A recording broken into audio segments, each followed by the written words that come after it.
Պետբյուջեից 13,8 միլիարդ դրամի վերաբաշխմամբ հանրապետության տարբեր հատվածներում կհիմնանորոգվեն, կնորոգվեն ու կկառուցվեն ճանապարհներ ու կամուրջներ։ Լրացուցիչ 2,3 միլիարդ դրամի վերաբաշխմամբ էլ կիրականացվեն միջին նորոգման աշխատանքներ։ Բջջի բնակավայրի հանրապետական նշանության ամրոց պատմության եւ մշակութային շարժ հուսարձան տանող ճանապարհի նորոգում։ Աշխատանքները նախատեսվում է մեկնարկել եւ ավարտել այս տարի եւ սրանով ըստ էության մենք կամբողջացնենք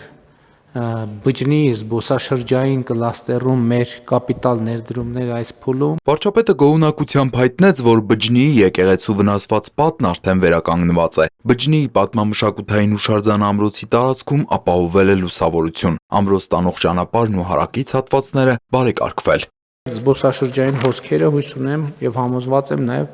բջջիում տնտեսական նոր ակտիվություն կբերի։ Վարչապետը հերթով թվարկեց այն ուղղությունները, որոնք վերաբաշխման արդյունքում պետք է ֆինանսավորվեն։ Նախարար Դավիթ Խուդատյանն ամփոփելով նշեց, որ այս տարի արդեն 48 կիլոմետր ճանապարհ ասֆալտապատվել է։ Մոտավորապես 350-ի մասով ունենք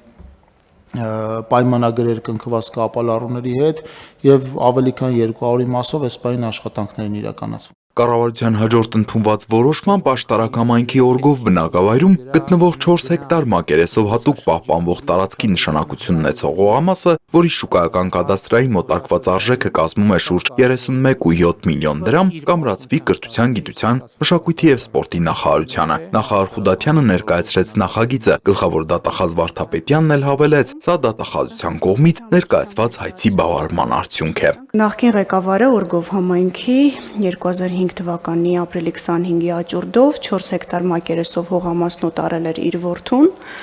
ավելին հողամասը տարիներ շարունակ չի օգտագործվել իր նպատակային նշանակությամբ։ Գլխավոր դատախազն անդրադարձավ նաև գործադիրի նախորդ որոշումներով դատախազության տարբեր լիազորությունների շրջանակում պետությանը ամրացված գույքերին։ Կառավարության որոշմամբ ստեղծված վերականգնված միջոցների միասնական հաշվին ստեղծման օրվանից 2024-ի դեկտեմբերի 5-ից առ այսօր մուտք է եղել 16 միլիարդ 953 միլիոն 382 հազար դրամ։ Վարդապետյանը հավելեց, ապօրինի ծագում ունեցող գույքի բռնականացման գործառույթի շրջանակում 152 հայցադիմումով ընդհանուր հայցագինը գերազանցում է շուրջ 600 միլիարդ դրամը։ Վարչապետն անդրադառնալով իր ընտանիքին առնչվող ավատեղեկատվություններին, թե իբրև Հայաստանի վարչապետը Ֆրանսիայում 3 միլիոն եվրոյով տուն է գնել, քոլեջի շենք է նվիրել իր դստերը եւ այլն, ունի հետեւյալ բացատրությունը. ճակերտավոր անկանոն շարժումները կապված են գույքի բռնականացման համակարգերի հետ։ Հիմա քանի որ այս ապօրինի գույքի բռնականացման 4 ուղղությունները ակտիվացել են, իրանց մի խնդիր ունեն ցույց տալու, որ մենք իրանց նման ենք։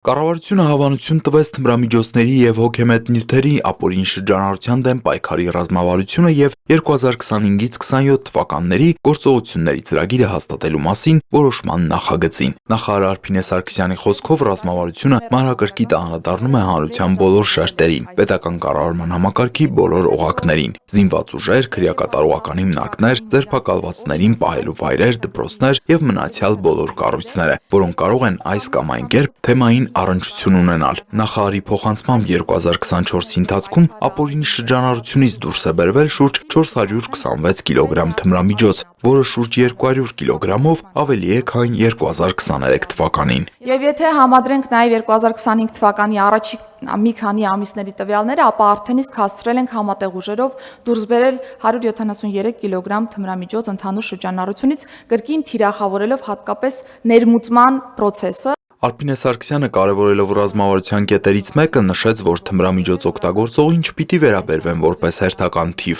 որը ընդհանուր վիճակագրության մեջ արտացոլվում է, այլ նրա խոսքով գործ ունեն մարդ անհատի հետ, որի հետ հետագծելիությամբ պետք է տանեն կոնկրետ աշխատանք, որ ցիկլը նորից չմտնի շրջանառության մեջ եւ կարողանան ունենալ ի վերջո անձի բուժում, սոցիալական ինտեգրում, նաեւ վերադարձ դեպի հանրություն առանց որևէ պիտակավորման։